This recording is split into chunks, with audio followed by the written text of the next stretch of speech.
Verdade, é verdade. Olha, então, oi Larissa, tudo bem? Valdineia, tudo bem? A Larissa,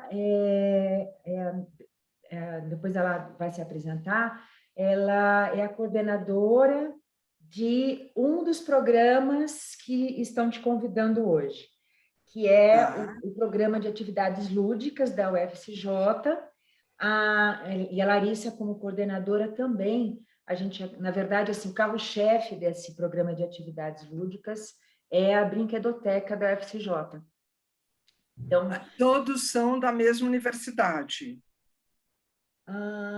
eu acho que eu estou convidando pessoas também de Marília e da Unesp, Lavras.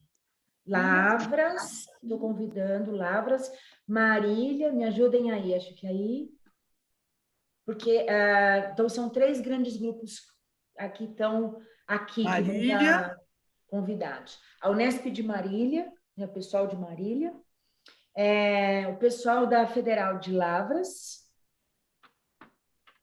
e o pessoal de diversos departamentos da UFCJ, tá? a sua de São José, A minha de São João. São João. Isso. Tá? É isso. E assim estamos todos juntos. E aí, então, por isso que eu falei para você que é um grupo que é eclético, porque tem pessoas que são educadores infantis, né, e que estão na lida, que estão na lida agora, às vezes por esses mecanismos maravilhosos que a gente está usando, né, nas telinhas e nos WhatsApps da vida. E, particularmente, o pessoal da Brinquedoteca, que é interessante, porque você está trazendo uma temática que, para nós, neste exato momento, a gente está fazendo uma reorganização, né, de atividades, para onde que nós vamos, nós estamos repensando a Brinquedoteca em uma série do que viria a ser. Até por conta que a pandemia pôs a gente nisso, né, Alice, de certa forma? Com certeza. Um desafio enorme para todo mundo, porque ontem eu estava conversando com uma educadora que ela é professora de música, e ela dizendo exatamente nesse momento, ela falou, desculpa que eu estou chegando atrasada, porque eu tive que ficar higienizando todos os instrumentos de música. Então, você imagina que um trabalho num espaço que era presencial, ela limpando instrumento por instrumento, e agora, nessa instituição, por exemplo, pelos protocolos, as crianças não podem cantar, porque tem o perigo de passagem de perdigotos para os outros. Então, com máscara, abafados, ela limpando os instrumentos. Então, realmente é um momento de reinvenção, porque tudo aonde se encosta a mão é um perigo. Então, como é que a gente lida com todos os protocolos? E daí eu estava me lembrando de uma coordenadora muito amiga, e ela dizendo que para todo protocolo tem que ter colo. E é exatamente isso que a gente tem que pensar. Que espaço é esse de colo, de acolhimento, dentro de protocolos que nós temos que trabalhar pela própria preservação da vida, né?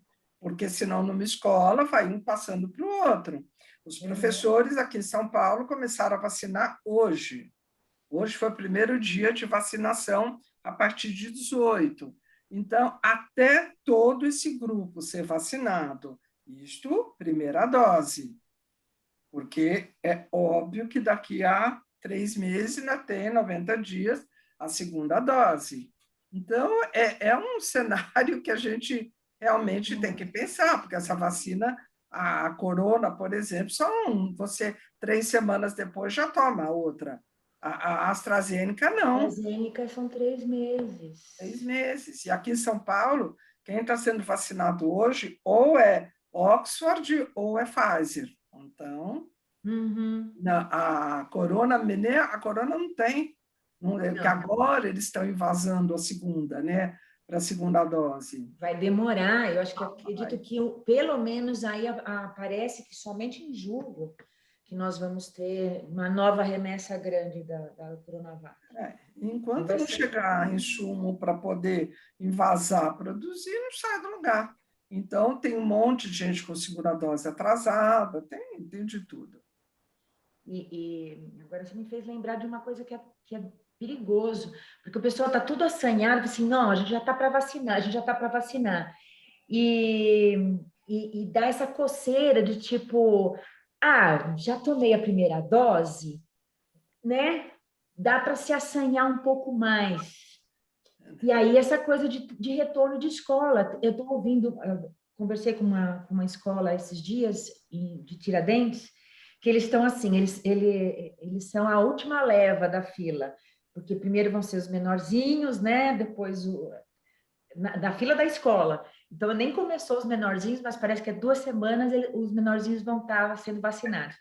Eles já estão fazendo um cálculo de dizer, então, mais um mês aí, nós estaremos sendo vacinados. Então, deixa eu só pedir uma coisinha.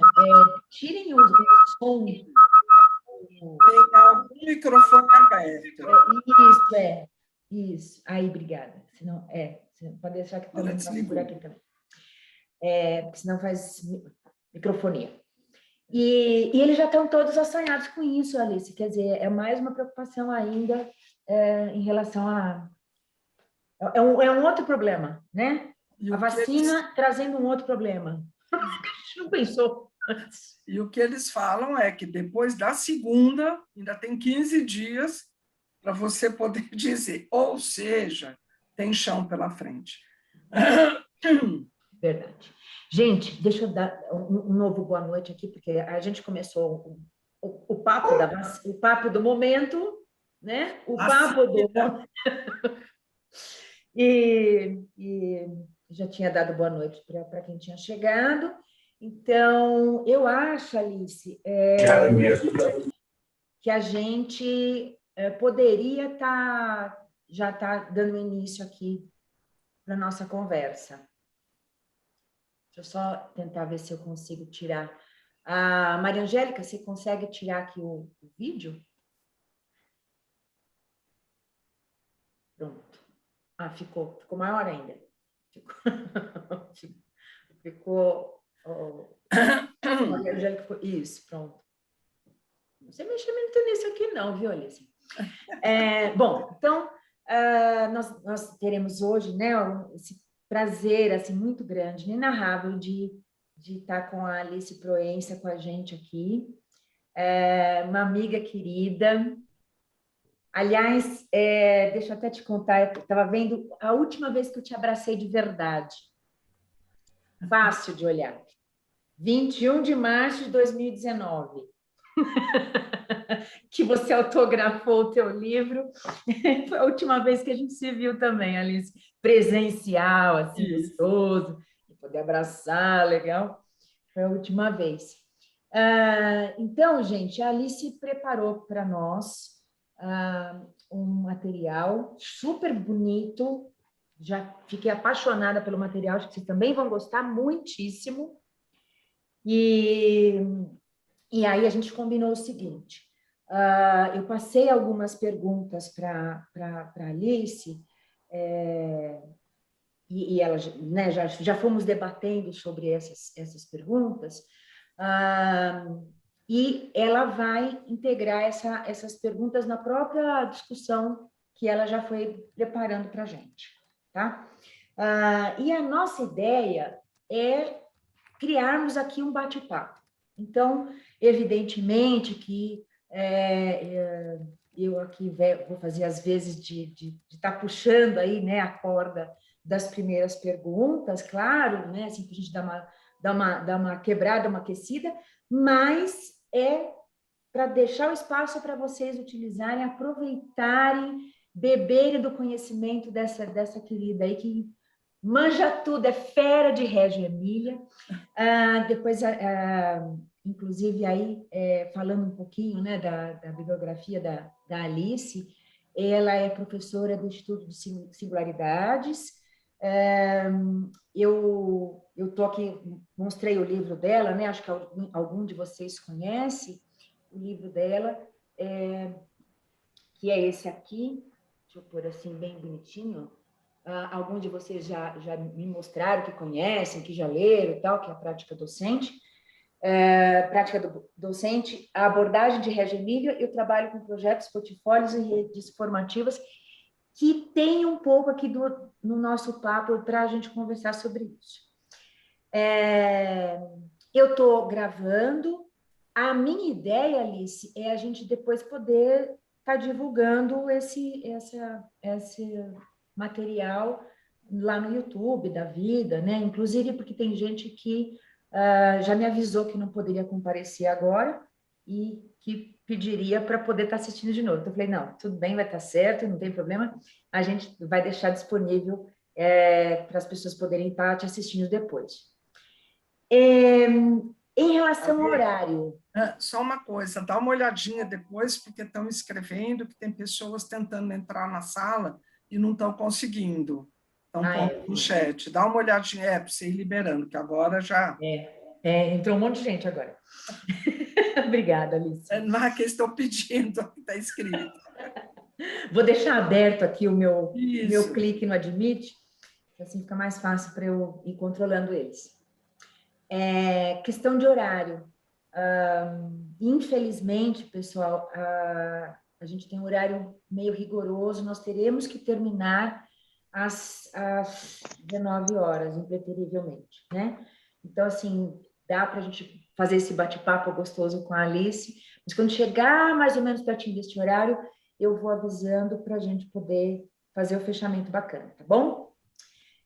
Querida, é contigo. Vou deixar para você apresentar. Eu queria, a primeira coisa, agradecer muito o privilégio de poder estar aqui com vocês para o nosso prosear. Eu acho que eu vou chamar o nosso encontro de prosear, porque estamos juntos recuperando determinadas narrativas que fazem sentido para mim e da forma como eu conheci a Lê, eu sei que também para ela e para todos vocês.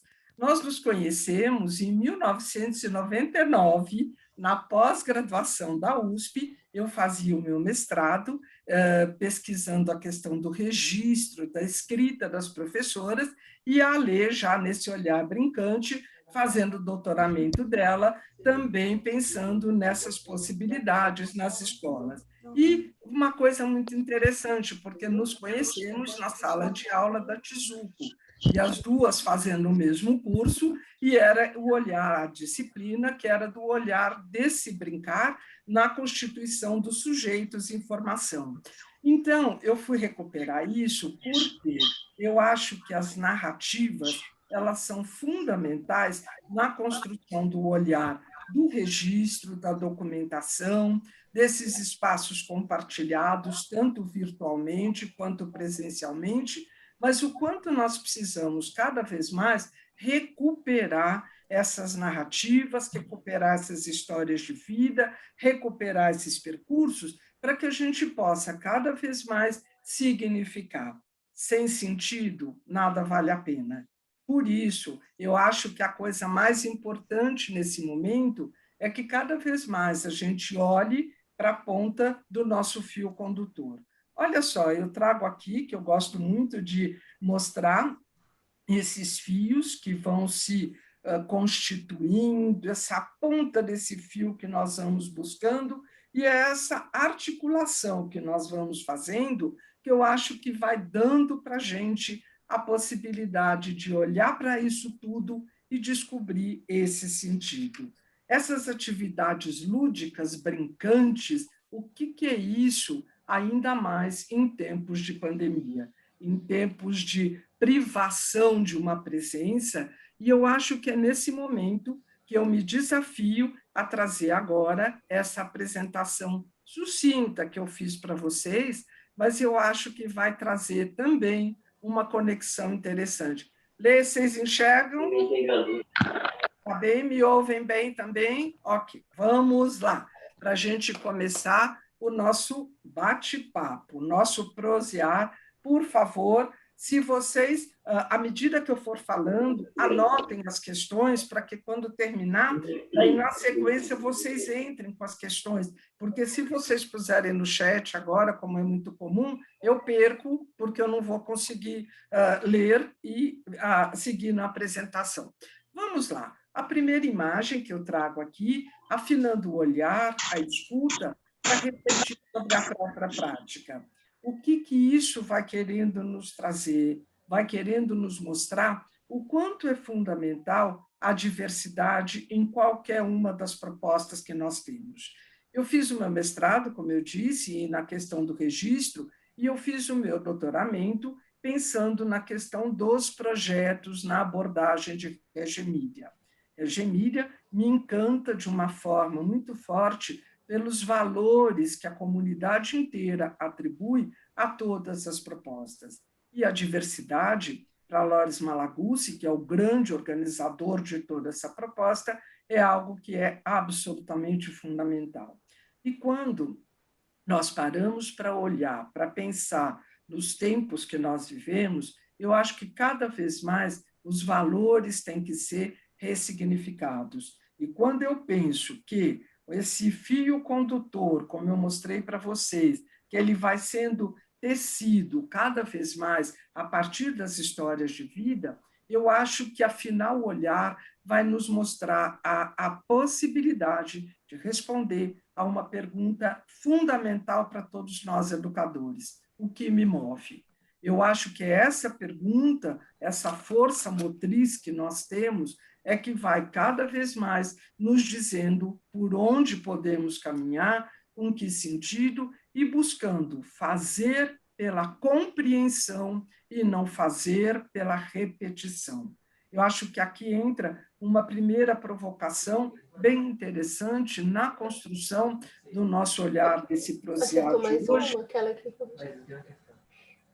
Alguém que está com o microfone aberto. Ale, e para tudo isso, que a gente possa cada vez mais se basear no uso de instrumentos de trabalho, porque são esses instrumentos que vão nos dando a possibilidade de criarmos âncoras, âncoras no sentido de pistas para a gente parar para pensar e, de fato, fazer aquilo que o Paulo Freire tanto nos falava, a importância da praxis, como nós precisamos cada vez mais justificar e lapidar a intencionalidade da ação docente.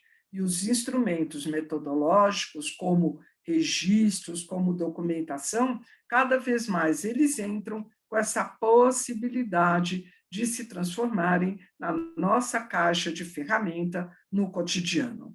Eu queria agora, para a gente começar o nosso encontro, ler uma poesia para vocês que eu acho que tem uma metáfora aí bem interessante para a nossa conversa. A aula de voo do Mauriasi. Essa poesia vocês encontram na internet, é só colocar no Google. E junto a imagem desses pés dessas crianças que vão caminhando o tempo inteiro junto conosco. E é por elas e com elas que nós estamos nos desafiando a uma prática cada vez mais qualificada. Vamos lá. Um conhecimento caminha lento, feito lagarta. Primeiro, não se sabe que sabe, e voraz contenta-se com o cotidiano orvalho, deixado nas folhas vividas das manhãs. Depois, pensa que sabe, e se fecha em si mesmo. Faz muralhas, cava trincheiras, ergue barricadas, defendendo o que pensa saber.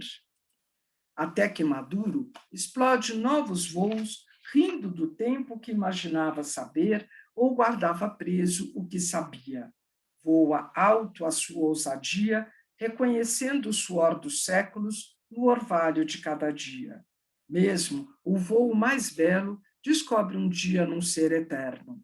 É tempo de acasalar, voltar à terra com seus ovos, à espera de novas e prosaicas lagartas. O conhecimento é assim, ri de si mesmo e de suas certezas. É meta da forma, metamorfose, movimento, fluir do tempo que tanto cria como arrasa, a nos mostrar que para o voo é preciso tanto o casulo quanto a asa.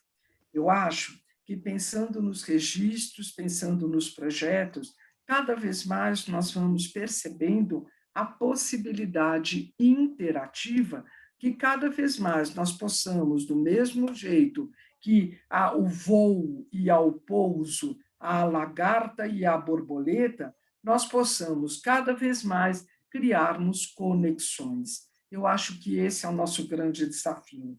E, ao mesmo tempo, a nossa maior quebra de paradigma da forma como nós, principalmente na minha geração, nos formamos enquanto educadores, num olhar de que eu sozinho vou dar conta, num olhar de que, quando eu fecho a porta da sala de aula, aqui dentro a realidade é a minha.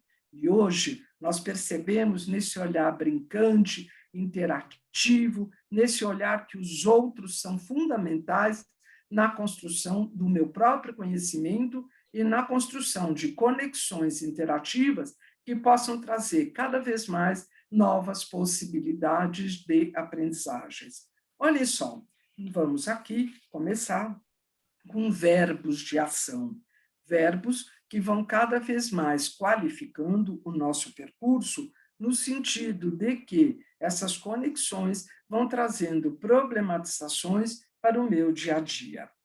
Malaguzzi vai nos dizer que as crianças precisam de liberdade para apreciar os recursos infinitos que as suas mãos, os seus olhos, os seus ouvidos, os recursos de formas e materiais, sons e cores vão lhe trazendo.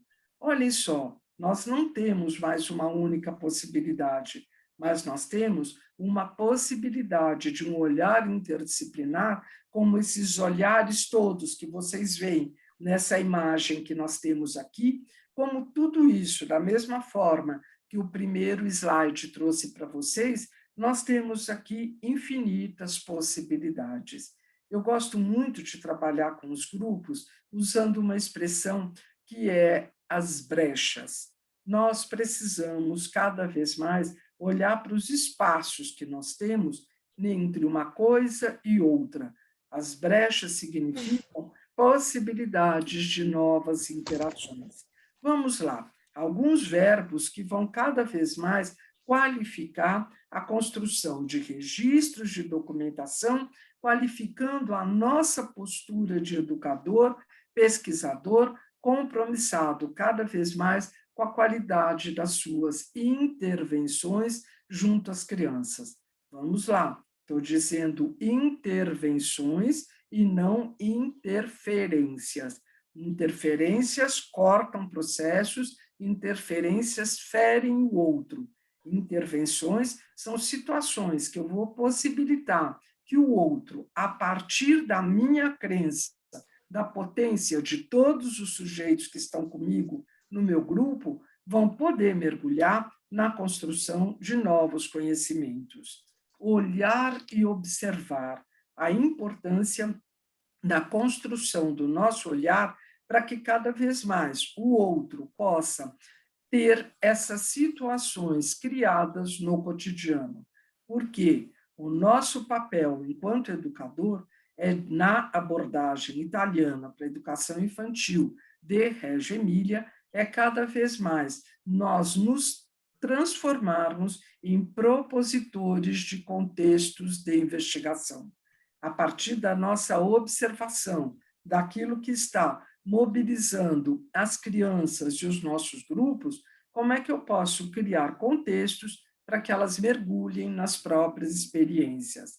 O olhar e o observar vão nos dando essas pistas. Malaguzzi falava o tempo todo que o professor ele é como um detetive, ele é um coletor de pistas que vai criando com aquilo tudo um cenário, um contexto para que a criança possa viver a experiência.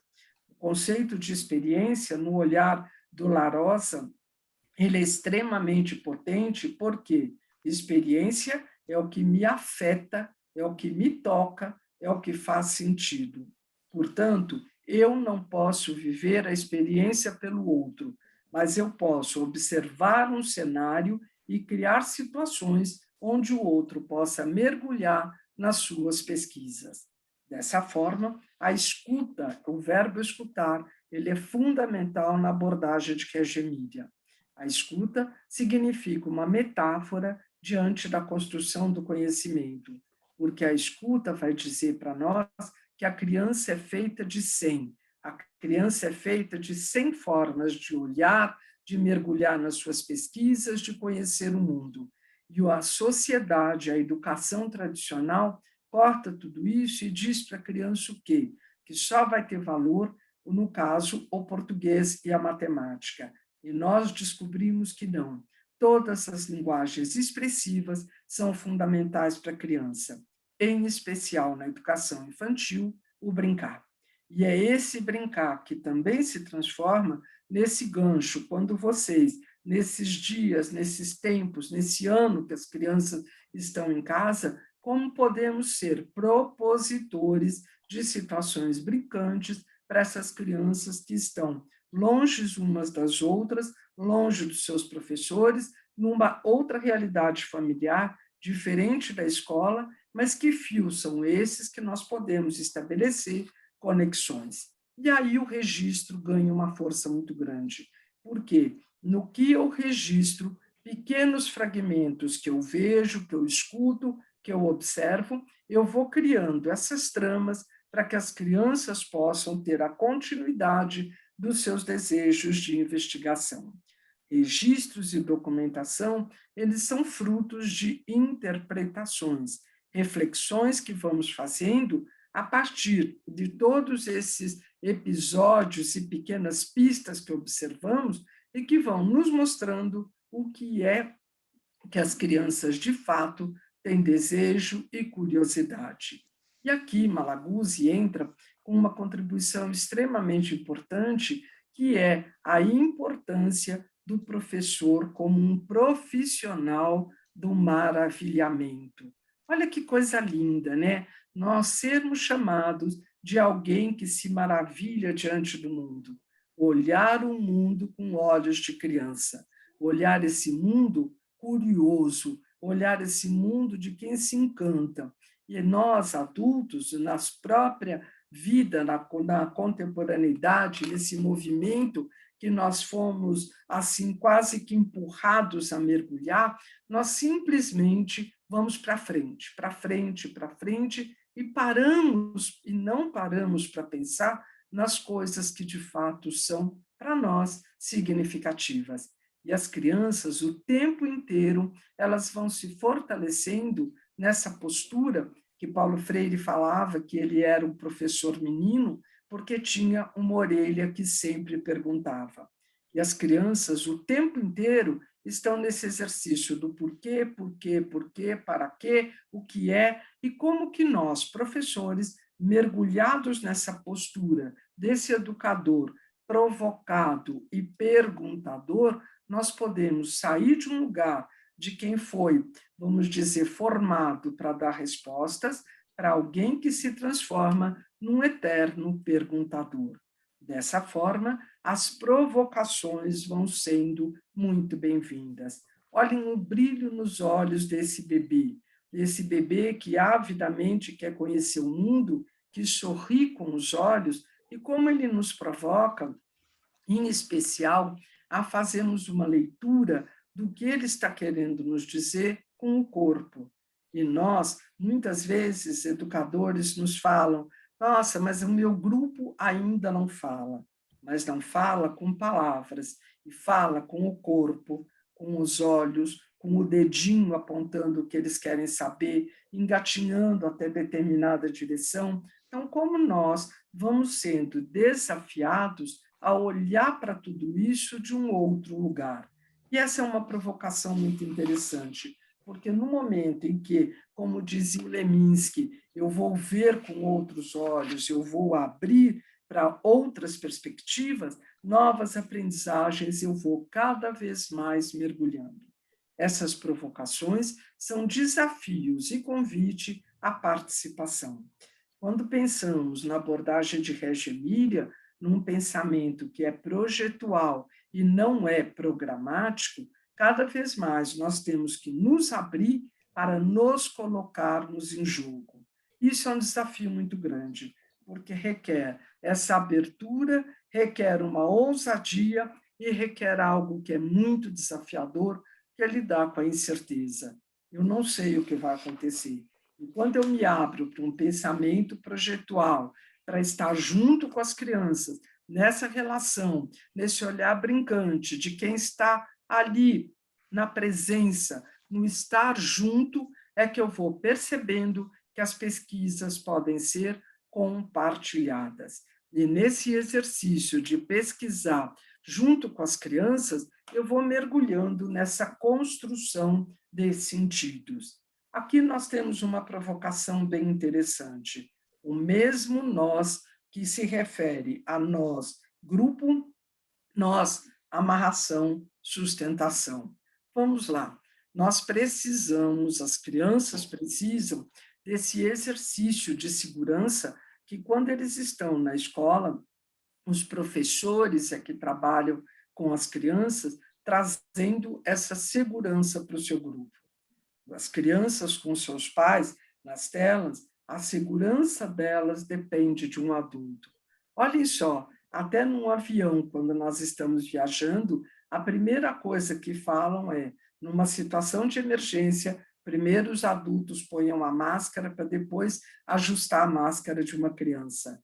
Olha que metáfora interessante. As crianças precisam da nossa segurança, da nossa certeza, para que elas mergulhem nas suas incertezas e construam a sua segurança.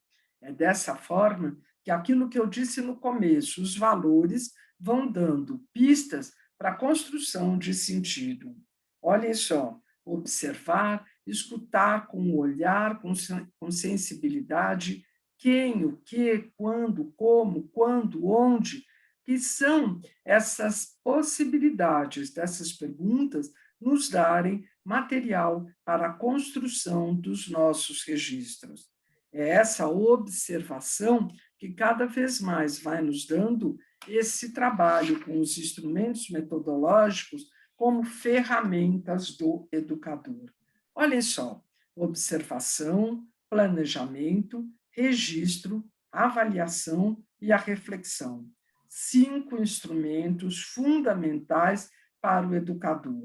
Olhem essa pergunta, esse ponto de interrogação, prestem atenção, que essa pergunta equivale exatamente ao formato da nossa orelha. Olhem só, essa orelha que é uma orelha que escuta, uma orelha que se abre na construção de novos possíveis. Essa orelha que vai transformar com a observação, o olhar, aquilo que eu tenho ao meu redor num campo de experiências para as crianças. Quando eu não vou abrir um armário e pôr ali aquilo que eu tenho disponível, ou na tela eu vou simplesmente trazer um livro, um jogo, o que for, para as crianças, mas quando eu faço uma operação inversa, eu pego a ponta do fio do lado de lá e trago para o meu lugar, e é nessa amarração desses nós que eu vou sendo um propositor. E aqui, nesse momento, o professor se transforma em autor das suas práticas. Eu acho que aqui é um desafio muito grande para a gente pensar. Nós não somos reprodutores daquilo que nos dizem para fazer, propostas prontas, organizadas, apostilas, mas quando eu olho para o meu grupo, na segunda-feira, eu faço uma leitura do que eu fiz na sexta-feira e, dessa forma, eu projeto a terça-feira. É nessa cadeia que eu vou criando possibilidades, como essas linhas que vocês estão vendo, de articular aquilo que eu vou fazer. Observação, que eu já falei em outros slides, como essa potência que tem na lapidação do meu olhar. Uma observação não é de alguém a ler, não. Uma observação. Alguém chama, não. É algum microfone aberto. Qualquer coisa sinaliza, tá? Uma observação que cada vez mais, eu acho, ela tem que ser pautada em 4 letrinhas que vão dando o rumo para o nosso olhar. Foco. O que é que eu quero? O que eu vou observar? Para isso, o planejamento é fundamental.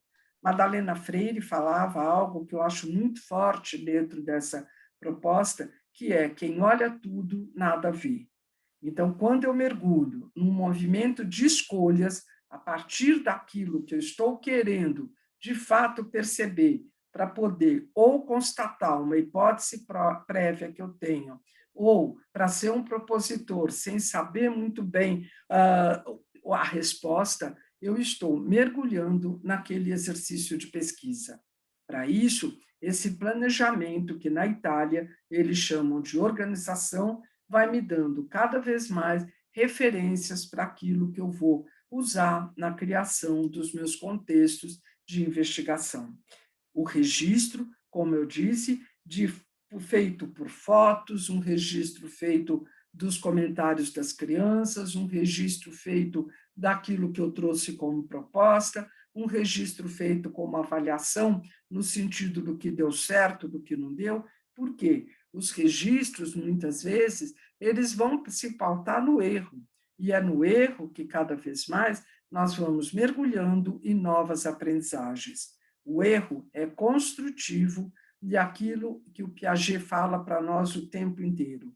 Se eu não saio de uma zona de conforto, e isso é Vygotsky, numa zona real, e mergulho numa zona proximal, eu não mergulho em novas aprendizagens. Por isso, o erro é uma situação de observação, um estágio momentâneo que tanto adultos quanto crianças se equivocam e eles têm a humildade de voltar e fazer uma nova proposição. Para tudo isso, a avaliação entra não como um julgamento, mas como um ajuste de rota, como um olhar para aquilo que eu tenho e dizer como é que eu posso fazer para mais aprendizagens poderem acontecer.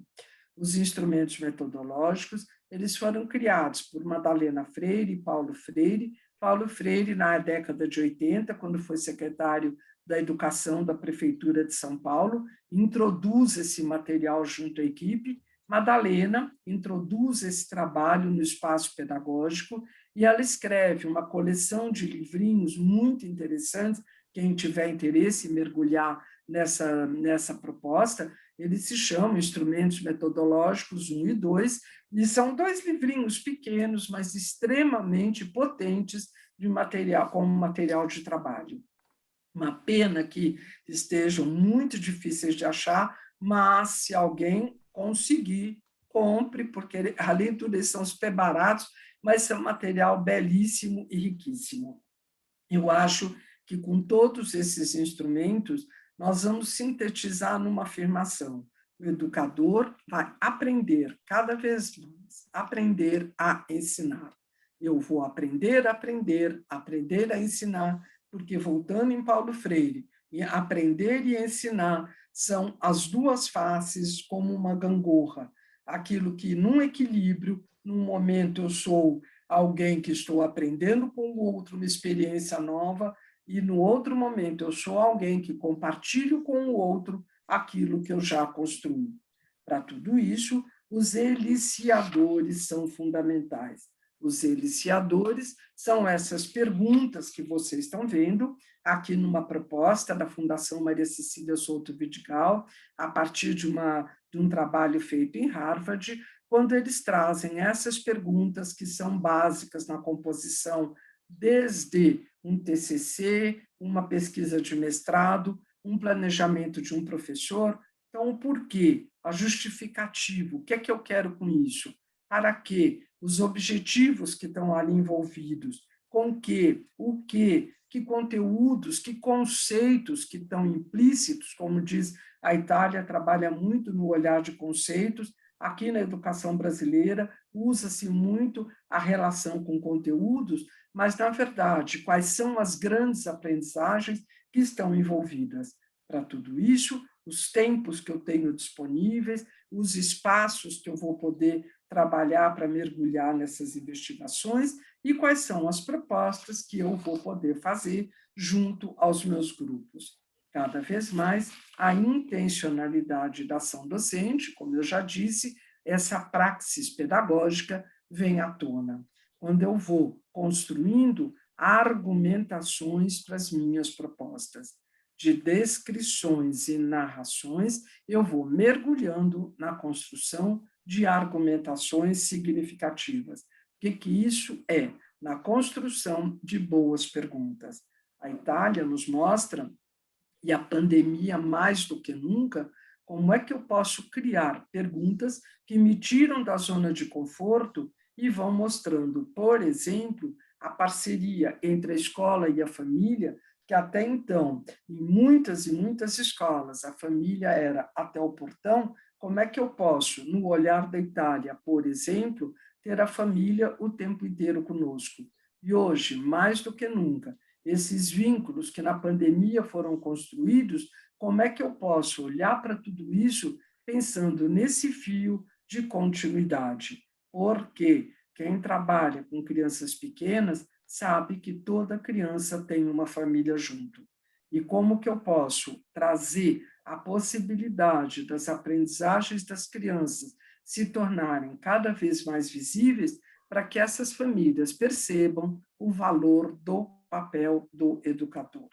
Para tudo isso, a documentação pedagógica ganha, no olhar da Itália, uma força extremamente potente. Documentação consiste no recolhimento sistemático. A documentação significa que desde sempre que se está com uma criança, eu vou fazendo uma coleta de pistas, recolhendo materiais que não são mais para pastas a serem entregues no final do ano, mas materiais que o tempo inteiro vão alimentando novas perspectivas e vão nos dizendo o que as crianças aprenderam, apreenderam e, de fato, estão querendo saber.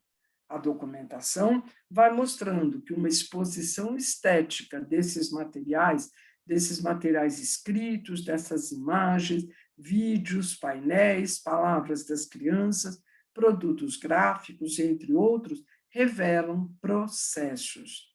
A documentação remete a processos. Por isso, a documentação ela acompanha todas as etapas da aprendizagem de uma criança, e não só quando ela chega num produto final. Nós sabemos também que nem tudo é possível, nós não conseguimos documentar. E aqui vai entrar um verbo fundamental na postura do educador, que é escolher.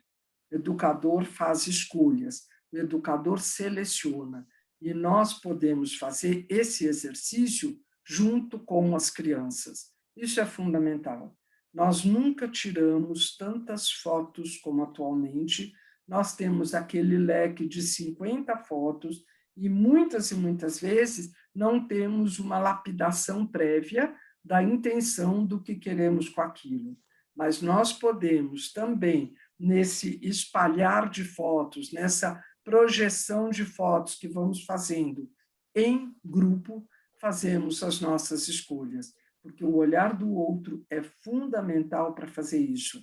Quando nós chegamos, por exemplo, 5, 6 fotos essenciais dentro de uma pesquisa que as crianças estão fazendo com bacias de água em casa ou na escola. Quando nós mostramos para as crianças essas fotos e pedimos a elas: contem para mim o que vocês estão fazendo aqui, contem para mim o que vocês acharam, contem para mim o que era isso. E é nesse exercício compartilhado que essa documentação cada vez mais vai trazer uma memória significativa, vai trazer o quanto esse olhar vai sendo ajustado, esse foco enquadrado, para que determinados aspectos venham à tona. Documentação pedagógica significa tornar visível um processo de aprendizagem, um processo ou de uma pessoa só, de uma criança só, ou o próprio processo, o que eu descobri com tudo isso, ou olhar como coordenador para a minha equipe como professor universitário para o meu grupo, o que é que se aprendeu com isso? E é nesse momento que a avaliação vem à tona dentro desse processo documental.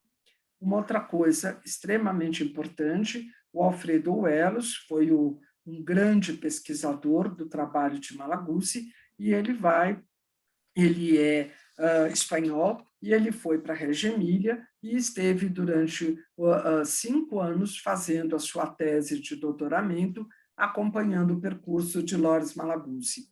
E até então ele tinha os livros em espanhol, e o ano passado a editora Forte fez a tradução e lançou aqui no Brasil o livro da estética, e esse livro aqui, que foi o que eu usei nos meus grupos de estudo, a estética na obra de a estética no pensamento e na obra de Loris Malaguzzi, e agora, em julho, a editora Forte vai lançar o segundo, que é a ética.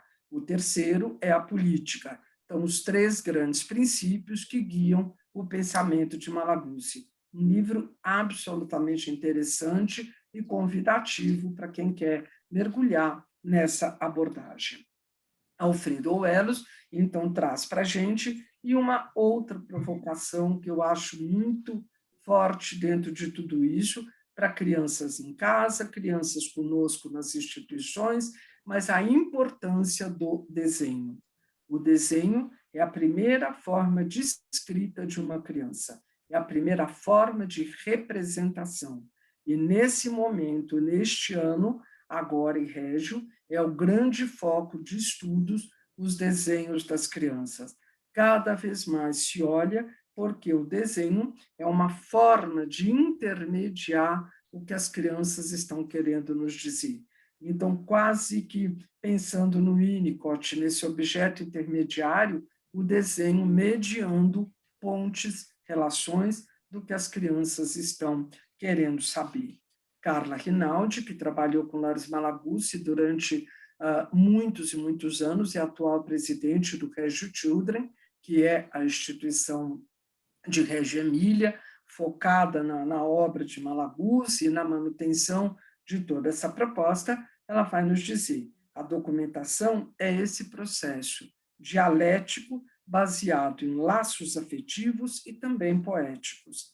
Não apenas acompanha o processo de conhecimento, mas, em certo sentido, o fecunda. Olha que coisa interessante, né? No livro Diálogos com Reggio Emília, Carla vai nos dizer que essa documentação ela também vai servindo como uma retroalimentação para a continuidade dos processos. Olhem uma documentação pedagógica, quando nós temos crianças que estão no cotidiano das escolas ou das suas casas atualmente, e essas crianças, nessas suas explorações, estão nos mostrando, brincando com alegria, porque Malaguzzi falava nada sem alegria. E quando eu penso que as crianças, nesses espaços, estão mergulhadas por inteiro, por completo, nas suas investigações, cada vez mais eu vou dando valor àquilo que o Bruno Munari fala. As crianças de hoje são os adultos de amanhã. Vamos ajudá-las a desenvolver todos os sentidos. Vamos ajudá-las a se tornarem mais sensíveis.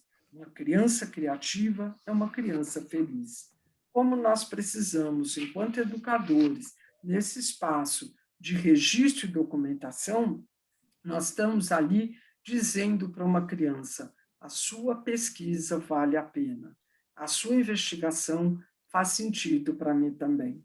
Por isso, registrar e documentar, no momento que um painel como esse é posto na parede da escola, ou uma imagem, uma foto dessas crianças brincando, ela é projetada, eu estou trabalhando a coisa mais importante que tem no papel do educador, que é o fortalecimento da autoestima das crianças. Sem autoestima, não tem aprendizagem. Vocês, educadores, a Alê, psicopedagoga, todo mundo mais do que nunca sabe. Se o sujeito, adulto ou criança, não se sentir valorizado, respeitado, acolhido nas suas, inclusive nas suas inseguranças e naquilo que ele não sabe, ele não mergulha em novas aprendizagens. Olhem só essa outra documentação que eu trago aqui de um bebê, uma documentação simples que vai nos mostrando, essa documentação faz parte de uma revista chamada Aula, uma revista espanhola de Barcelona, e eu trago aqui essa tradução mostrando essa pesquisa dessa criança. E o educador, junto, documentando, narrando e tornando visível esse projeto da menina. A menina sentada diante da argila. A educadora lhe oferece a mão. Olha a argila que tem na mão antes de levar à boca. Pega a argila pela segunda vez. Aproxima a argila da boca. Em frente ao bloco de argila, com braços abertos. As mãos da menina se adaptam ao bloco. Dessa forma, pega a argila pela terceira vez e é nesse momento que ela mergulha na sua exploração. O que é que um adulto nessa postura está trazendo para essa criança? Siga em frente na sua investigação, eu estou com você.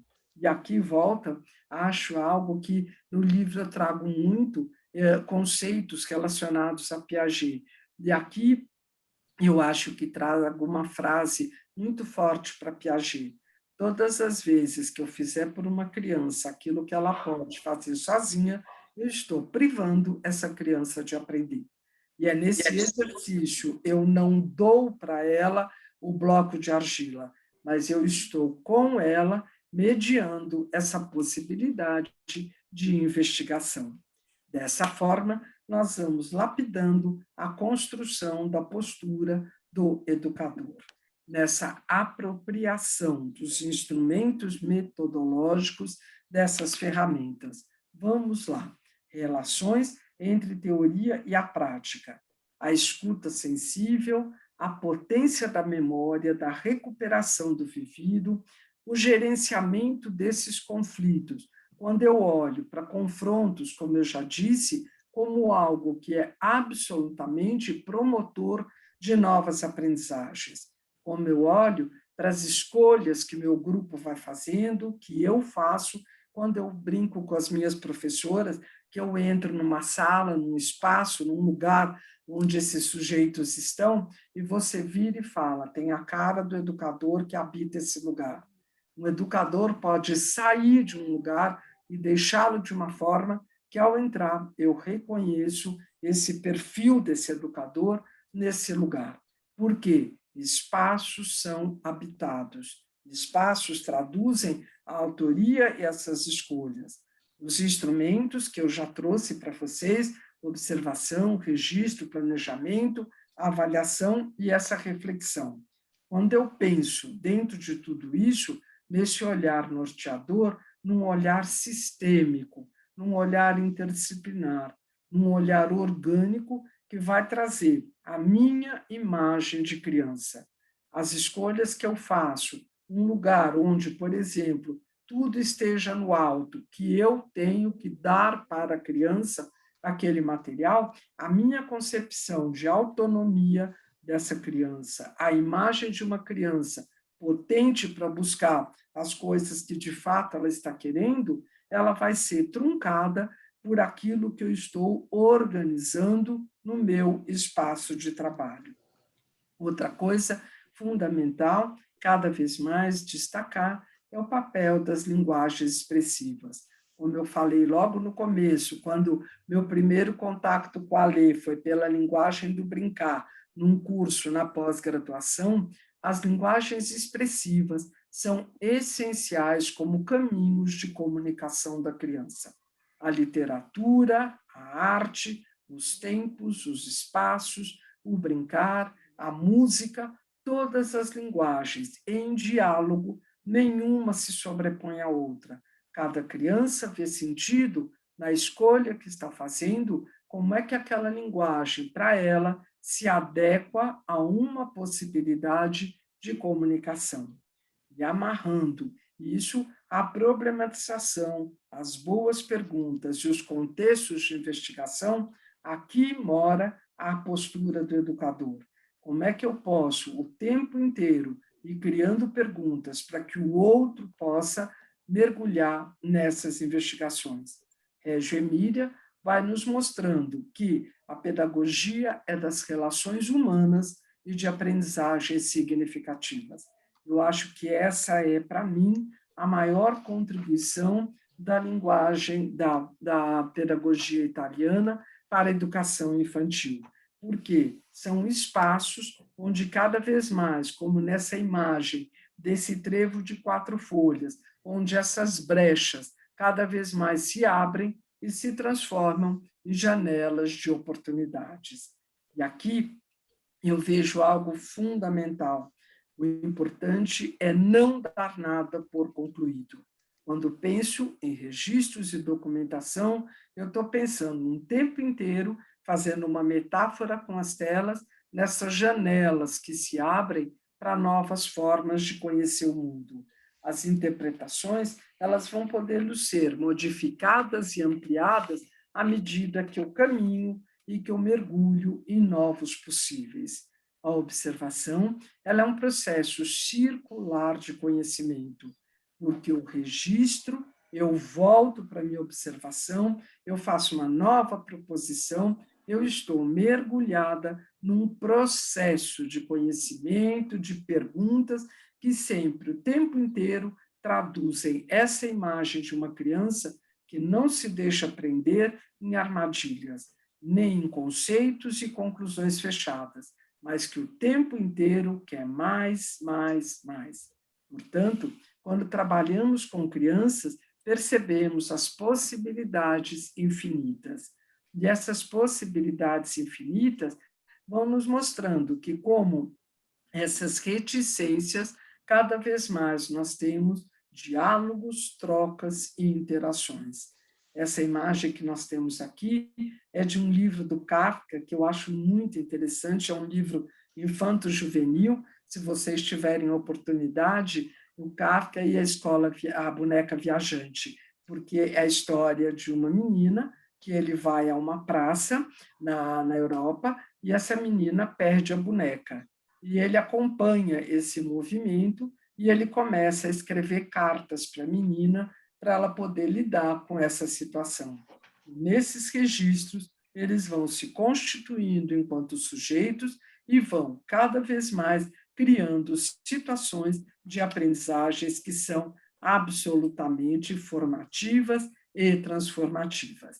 Eu acho que é dessa forma que eu amarro essa apresentação. Eu passei 5 minutos daquilo que eu te falei do tempo, mas estamos aqui com agora as perguntas que vocês queriam trazer para eu poder fazer essas relações. Então, eu vou agora, nesses 5 minutinhos, amarrar um pouquinho para a gente abrir, porque eu queria agora escutar vocês. Vamos lá. Quando vocês me perguntam nessa parceria escola-família, eu acho que a pandemia ela não trouxe algo que era absolutamente inesperado e que nós tivéssemos que, de repente, aprender a fazer. Mas eu acho que ela escancarou o que era, na educação brasileira, uma grande separação, um grande hiato. Daqui do portão da escola para cá o professor sabe, do portão da escola para lá a família que sabe, é problema da família.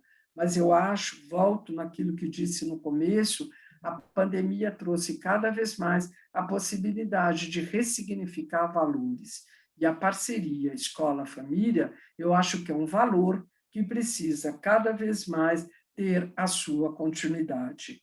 Porque não existe, como eu disse, aprendizagem sem autoestima fortalecida e não existe aprendizagem sem vínculos significativos. E a parceria com a família significa o quê? De lugares diferentes, de situações diferentes. Casa não é escola, escola não é casa, mas desses lugares diferentes, o que é que nós temos em comum? Quando uma criança, por exemplo, chega para a escola, em Reggio Emília, eles têm ali um olhar absolutamente acolhedor para tudo aquilo que as famílias querem contar. E as famílias que sabem das crianças e que têm muitas e muitas informações a contar. Do mesmo jeito, as famílias são convidadas a frequentarem as escolas e buscarem nos portfólios, nos memoriais das crianças, as informações daquilo que elas estão querendo saber. As famílias têm livre acesso a esse tesouro que é esse portfólio das crianças. Interessante, como metáfora, que nos últimos anos eles estão trabalhando com caixas, como que uma caixa de camisa, que eles vão guardando ali dentro as memórias das crianças. E quando esse material só é enviado quando as crianças terminam o ciclo da educação infantil. Quando essas crianças terminam o primeiro ciclo, que são os nidos, equivalentes às nossas creches, as professoras têm um ritual de passagem e levam esse material como continuidade para o professor que vai receber as crianças nas escolas da infância, como que as EMEIs. Então, há uma ponte, uma relação, é feito um trabalho de passagem e esse material só irá para casa no final do ciclo. Mas os pais têm livre acesso, como eu já disse, a poderem olhar esse material, inclusive é uma ponte de conversa entre as Pelo amor famílias de e Deus, a eu estou escola. aqui. E é nesse O que está comendo material meu que nós vamos cada vez mais descobrindo a força dessa potência, onde todos juntos mergulham. Eu não tenho tempo agora de falar em projetos, na construção da projetação, mas há uma metodologia compartilhada quando projetos são construídos a partir de interesses das crianças, do educador, propostas coletivas, mas sempre compartilhadas com as famílias. Uma outra coisa que eu acho fundamental, pensando em valores, quando essas crianças estão em casa com as suas famílias, como é que nós podemos também trazer para as famílias essa potência que vocês têm no olhar do educador, de apropriação, de como essas crianças aprendem, como que nós podemos tornar público isso para que as famílias valorizem as menores aprendizagens das crianças a seus olhos, ou seja, abrir uma garrafa, pegar um pedaço de argila, tirar uma camiseta, como nós podemos olhar para tudo isso como uma situação de aprendizagem que fortalece a pesquisa de uma criança.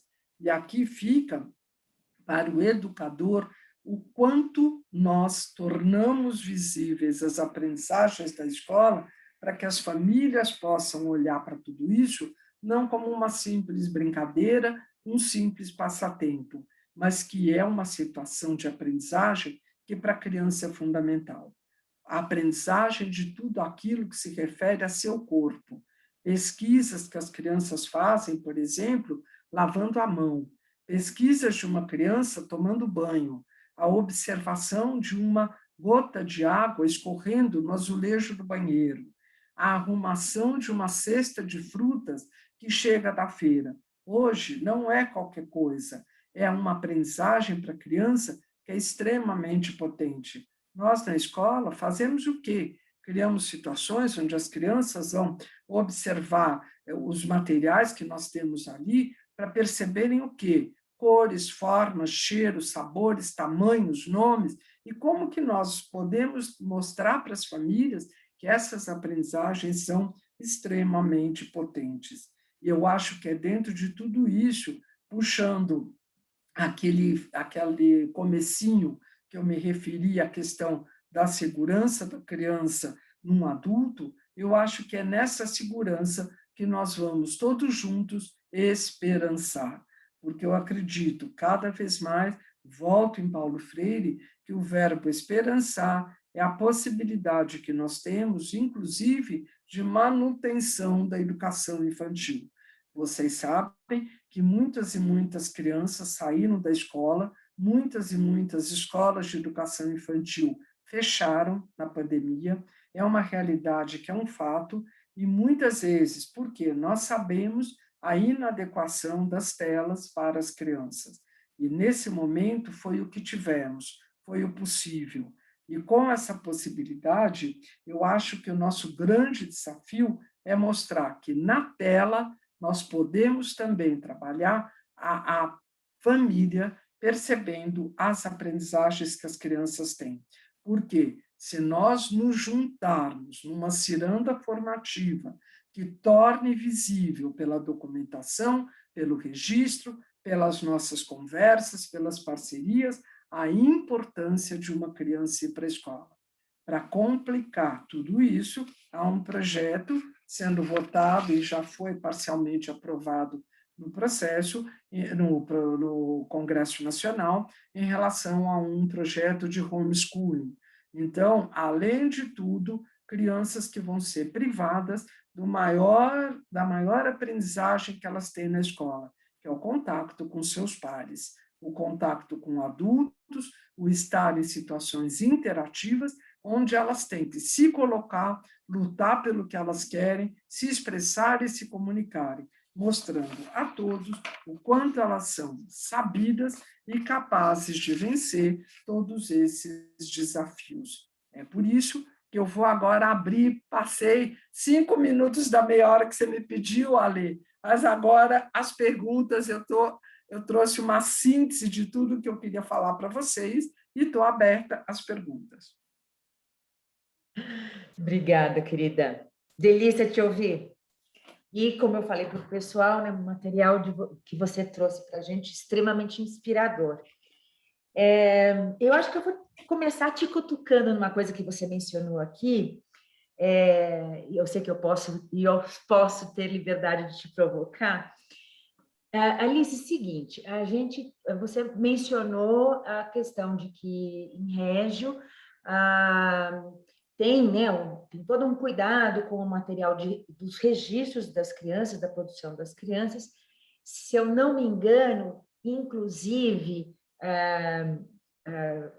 questionando, né, o pessoal de Régio acerca de como é que vocês fazem com tanto material, porque é uma produção fantástica, volumosa, né?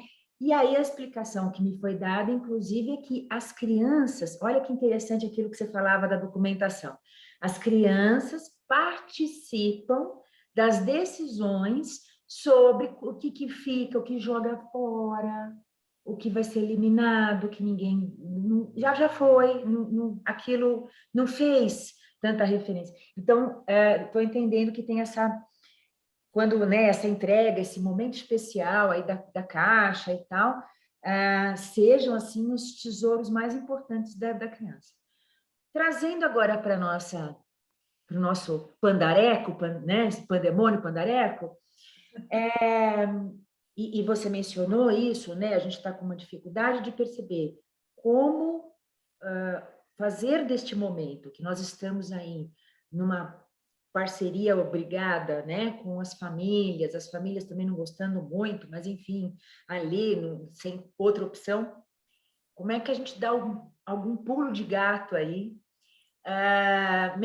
né, querendo mencionar para você aquela questão sobre um lugar onde se guarda, onde se reserva, onde se protege esses registros das construções que vão acontecendo ao longo deste momento, né? Então, essa é a minha primeira provocação para você, depois vem mais. Eu acho Fala um assim, pouco aí como é que fica lá para frente. É isso. Tem 2 questões que eu acho que são fundamentais para a gente destacar. A primeira delas, quando eu falo da intencionalidade das nossas propostas, eu acho que desde que se começa a fazer algum tipo de contexto, de organização com as crianças, eu tenho que ter um foco, porque esse foco que vai fazendo com que as minhas escolhas possam, de fato, serem procedentes e articuladas com aquilo que eu estou querendo saber. O que tem por trás nesse momento do foco? E aqui é uma provocação muito grande para a educação brasileira. Eu não estou pensando em expectativas de aprendizagem. Eu estou pensando em construção de aprendizagens significativas. Eu estou pensando em apropriação de conceitos. Quando eu penso dessa maneira, eu já vou, de uma forma ou de outra, criando um contexto que vai me dando possibilidade de construção de uma teoria provisória. Do mesmo jeito que as crianças mergulham em hipóteses de investigação, os educadores também constroem determinadas teorias. No momento em que eu tenho uma teoria que esteja na pauta, eu vou criando essas situações, eu vou registrando isso tudo e eu vou criando também, paralelamente, do mesmo jeito que eu tenho essa pré-figuração, que eu vou montando previamente por onde eu posso caminhar, eu também vou conjugar um verbo que é o descartar. Régio vai nos mostrando que eu tenho aquele grande mapa conceitual e eu mergulho num pontinho do mapa. Aquele todo, eu não tenho que cumprir uma expectativa de aprendizagem para dizer eu vou ticando, tenho que fazer isso, mas nada com nada. O grande desafio é que uma aprendizagem bem feita, ela reverbera em novas possibilidades. Eu me lembro, há muitos anos atrás, a Elvira Souza Lima, que todo mundo conhece, a grande pesquisadora da neurociência, e ela dizendo que, quando ela mudou-se para a Europa com a filha pequena, que a menina mergulha, que ela foi no fim do ano, de um tempo, teve uma conversa na escola, e que o professor mostra um projeto anual sobre macacos. E que ela, quando termina o espaço ali, a reunião com o educador, que ela pergunta: nossa, eu queria fazer uma investigação, eu queria saber, tirar uma dúvida. Um ano inteiro sobre macacos, e ele vira para ela e fala: quem aprende a pensar mergulhando numa determinada questão, aprende o quê? A criar a generalização e a possibilidade da multiplicação. Então, quando eu me aproprio de processos, eu posso transferir aquilo para o que for. Não importa se eu fiquei pesquisando, é uma fruta, é um tipo de habitação, é uma cor, é uma variação. Mas nas conexões que eu vou aprendendo a fazer, eu vou dizendo o quê? Há uma diversidade, há uma transposição, há uma possibilidade de novas relações. Nesse momento, vou até ler o chat que a Rosilene está nos falando. Nesse momento, nosso maior desafio é que fazemos, sumiu, as propostas. Rosilene, você não quer fazer a pergunta? É isso que eu ia pedir. É que sumiu, apareceu metade da Abriu pergunta. o vídeo para... Sim, acho que, desculpa, eu acho que eu escrevi muito. Primeiro, boa É que noite. imagina, cortou a pergunta, maravilha ver alguém falar. Só fechando o que eu estava falando, eu acho que há um movimento o tempo inteiro da gente tendo a clareza do que se quer, por que se quer e como se quer, e dessa forma ir fazendo os ajustes e as transposições. Rosilene, por favor, complementa com a sua pergunta. Pode falar, Rose. Consegui abrir, é porque às vezes meu computador está tão cansado que tem dia que ele não quer trabalhar mais. Chega essa hora, assim, ele vai dando. Eu acho que é porque eu vou abrindo janela demais, eu acho que foi isso. Eu estou dando muito trabalho para ele. Então, assim, primeiro dizer, Alice, muito obrigada, Alessandra, muito obrigada por esse momento de aprendizado, viu? Estou muito feliz aqui, emocionada, comovida, com tanta fala maravilhosa que contribui assim significativamente para a minha prática, especialmente nesse momento, né, que estamos vivendo. Então, eu comecei a escrever lá no chat, é isso. Nós pensamos, né, sobre as atividades, no momento nós estamos trabalhando com os elementos da natureza, água, energia, fogo, né? E aí o que acontece? Terra, né? Nós estamos focando nesse elemento da natureza. E aí o que acontece? Eu ainda preciso aprender a motivar as famílias. Eu acho que é aí que está a minha dificuldade, sabe? Porque assim, tem aquelas famílias sim que né, tentam fazer da melhor forma possível, né? E esse acompanhamento remoto para a gente é muito complicado, porque até a nossa escrita para eles tem que ser muito clara, né? Porque o que eu escrevo informando, né? Assim, orientando, né? Digamos assim, orientando, às vezes não chega claro, né? Até eles, ou a pessoa tem a interpretação dela, né? Essas dúvidas a gente vai até dirimindo, né? Ao longo que eles vão perguntando. Mas o que eu sinto grande é a dificuldade de os pais se organizarem para isso, né? A gente entende que nesse momento eles estão com os filhos em casa, estão trabalhando, a grande maioria né, a grande maioria deles estão trabalhando, então ter esse momento para esse fazer com a criança é muito, para eles está sendo difícil também, né? Então tem família relatando que eu chego em casa à noite, a criança já está dormindo, se eu deixo com a cuidadora não dá conta de fazer. Então, assim, são N situações, né? São N situações. Tem situações de que, às vezes, no final de semana, a família pega tudo da semana toda e faz tudo com a criança num dia só. Mas e aí? Como que foi feito isso, né? Aquele momento de experiência da criança sentir, da criança perceber. Eu não sei se ela conseguiu, né? Assim, não sei se o objetivo foi alcançado mediante a correria que foi, né? Então, assim, aí teve relatos também de famílias dizendo assim: ah, meu filho estava e disparou a chorar, não quis fazer. Aí eu pensei, mas como que ela propôs para ele? Foi, né? Como que ela chegou?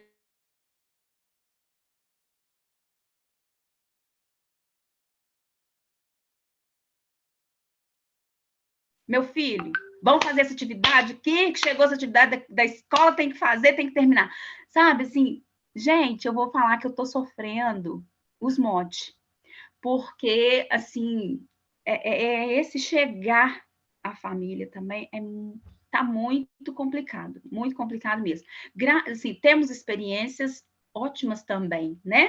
Temos sim, temos aquela família que se organiza, faz atividade todos os dias, então se eu posto atividade lá 8 horas da manhã, vai chegando no final da manhã, ela concluiu com a criança, você viu que deu tempo, que fez tranquilamente, que a criança sentiu, que a criança experimentou, que a criança estava feliz realizando a atividade, isso é mostrado nos vídeos que são gravados, né? Então, assim, que bom que tem, né? Que bom que tem essas situações também. Mas eu ainda preciso aprender como motivar esses que ainda estão aquém, digamos Vamos. assim. Eu acho que tem algumas coisas, Rosilene, que são muito importantes. Do mesmo jeito que você tem esse painel atrás de você, tão interessante e convidativo, como é que você poderia olhar aí para essas marcas que são absolutamente diferentes, que são coisas que tem nesse material? Vamos dizer, as crianças, as famílias, cada uma vai se associar a uma das imagens que você tem aí. Cada uma tem o seu valor, cada uma tem o seu jeito de ser. E acho que nós não temos como olhar, mas não vejo assim, que não temos porque não temos recurso, ou não temos porque, de fato, percebemos que não é isso que importa. Quando nós olhamos para as famílias e pensamos nesse olhar de empatia, e que cada um vai nos trazer um jeito de ser e estar no mundo, eu acho que o seu desafio e você aprende muito com isso, eu não vou fazer a mesma proposição para todo mundo. À medida que você conhece uma família que sabe que ela não vai ter tempo, que ela vai chegar em casa, a criança vai estar dormindo, aquela coisa toda. Imaginem virar a pergunta, em vez de você trazer uma proposta para a família, inverte o jogo e pede para a família, contem para mim uma coisa interessante que você fez. Um dos livros mais interessantes que eu li ultimamente foi a biografia da Michelle Obama. E ela tem um relato maravilhoso quando ela cria nos Estados Unidos, quando o Barack estava em campanha, e ela cria, porque ela fez um trabalho fantástico também, e ela cria um espaço para os estagiários, porque ela descobre que os jovens não tinham as oportunidades de trabalho que os outros tinham. E quando ela senta com esses estagiários, a primeira coisa que ela olha para eles é: contem para mim. Contem para mim. Então, eu acho que eu fiquei com isso muito forte para mim.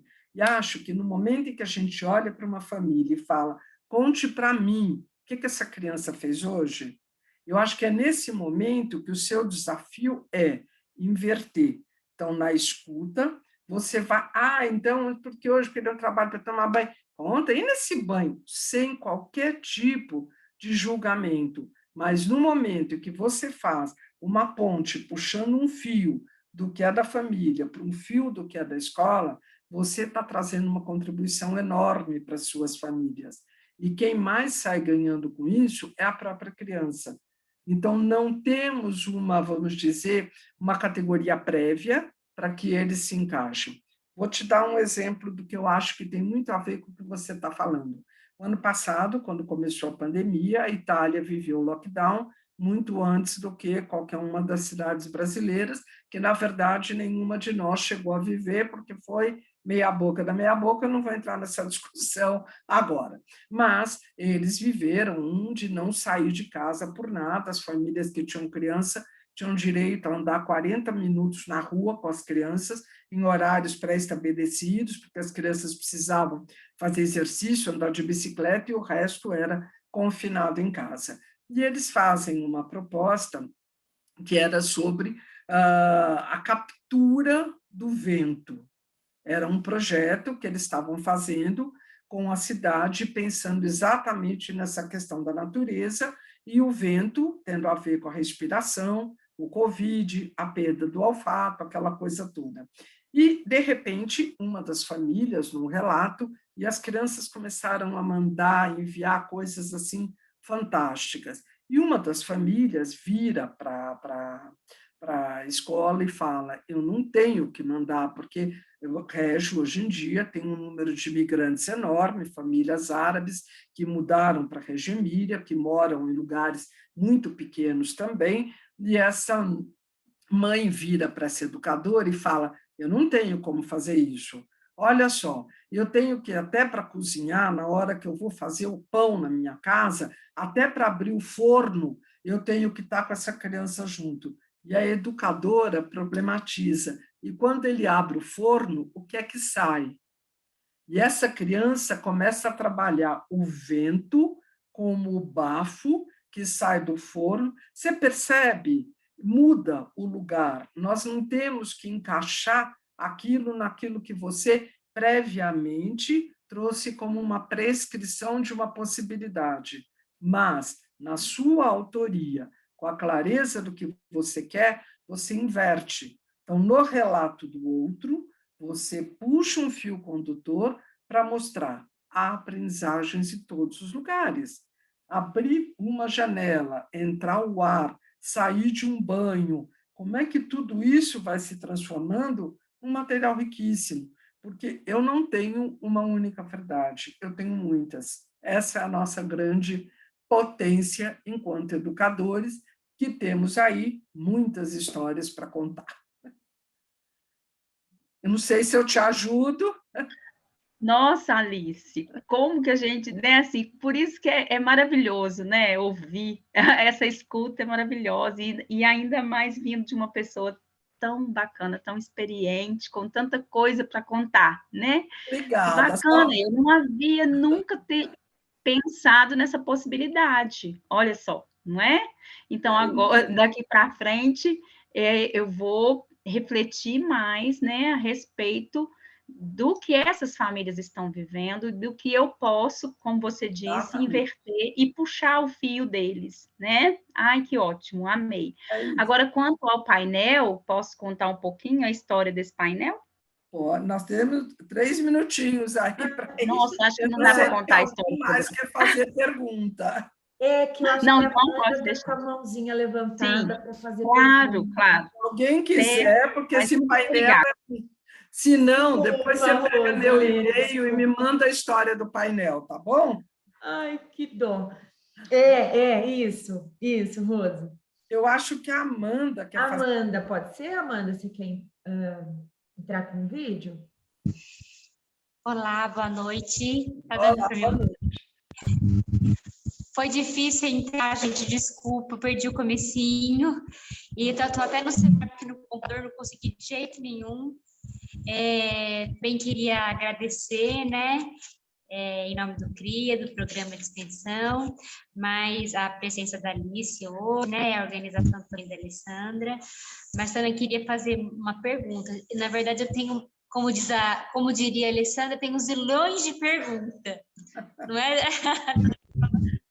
Mas vou fazer uma específica aqui, sobre um assunto que parece que é muito assim caro para a Reggio Emília, e que a gente até precisou ler o livro da Alice, né? E aí a gente falou um pouco sobre isso ontem.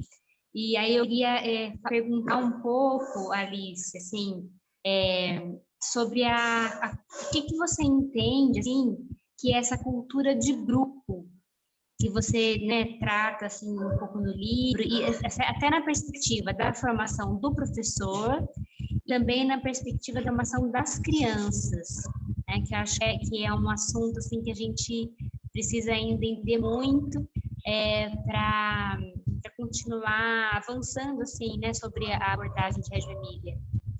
Maravilha, agradeço muito a sua pergunta, que ela tem tudo a ver tanto com Reggio quanto com aquilo que para mim faz sentido em relação à educação. Vamos lá. Cultura do grupo significa se abrir dentro daquilo que para você faz sentido e, na singularidade de cada um, poder compartilhar o que pensa. Por quê? Aquilo que eu não sei é o outro que pode problematizar e trazer para mim como algo que é possível.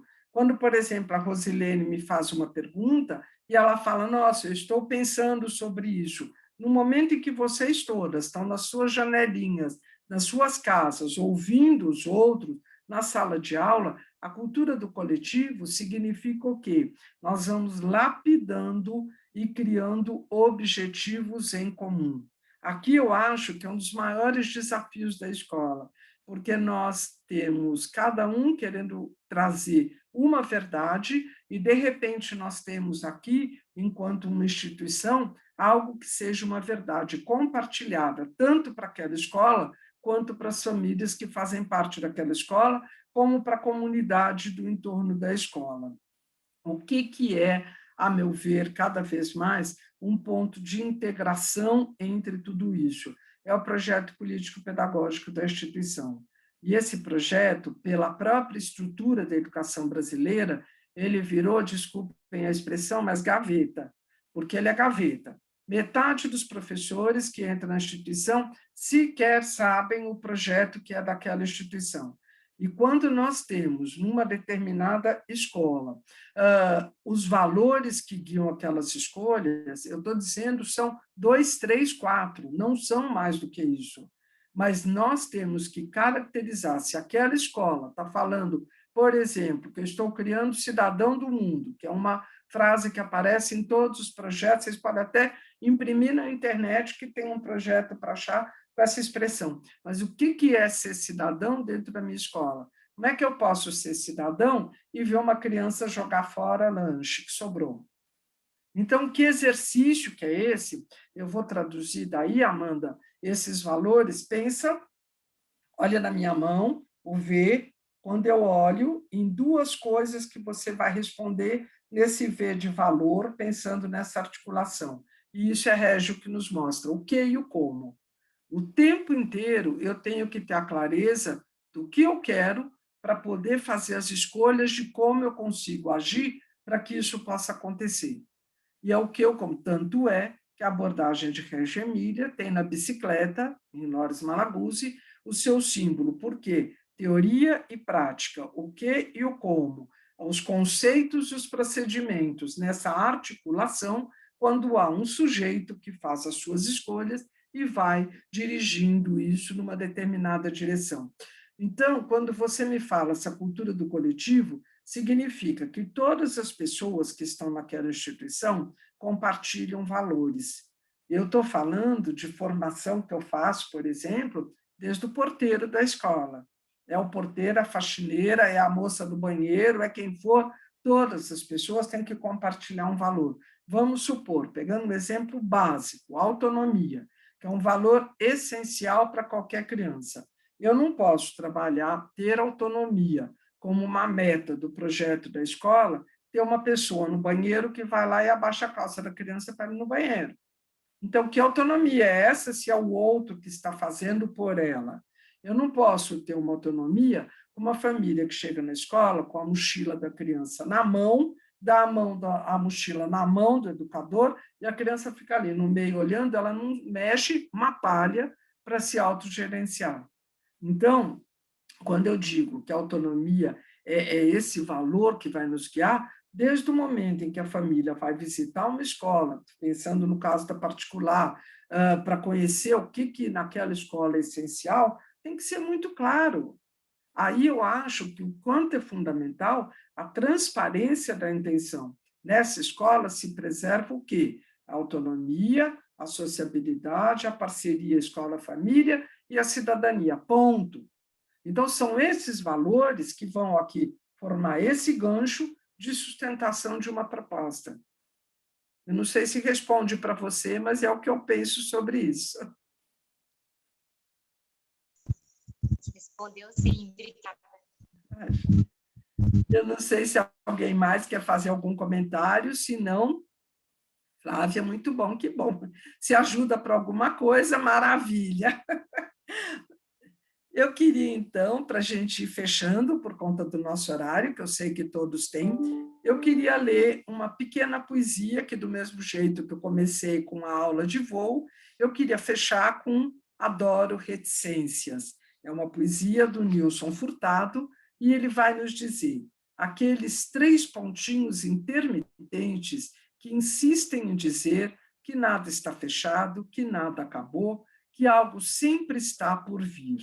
A vida se faz assim, nada pronto, nada definitivo, tudo sempre em construção, tudo ainda por se dizer, nascendo, brotando, sublimado.